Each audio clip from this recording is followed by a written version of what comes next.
If Windows is flagging the MSVCR 100CLR 400 DLL as missing or corrupted, you're in the right place. I'm Sophie Chen, a Windows support specialist, and let's resolve this together. While we cover the technical fix for MSVCR 100CLR 400, you can also find a professional utility to assist with workstation optimization. This DLL file is a specialized Microsoft C Runtime library used by the .NET Framework 4.0.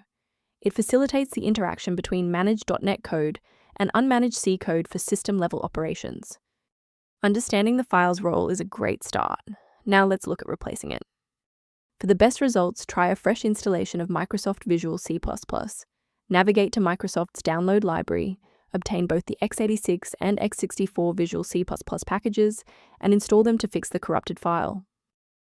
Should the reinstallation fall short, the next step in our protocol is to validate the integrity of your system's startup environment.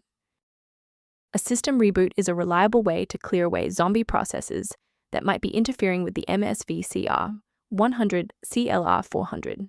It's a low-impact step that ensures your operating system is starting with a synchronized environment. Before you restart, please bookmark this video or click the like button so that it's waiting for you in your library for the next step. I want to share a quick best practice that will help you avoid security complications in the future. Avoid the trap of unofficial file repositories for the MSVCR 100CLR 400 DLL, as these platforms are frequently utilized to distribute persistent browser hijackers and unwanted adware. To ensure your environment stays properly configured, a professional diagnostic can help verify that your library references remain intact.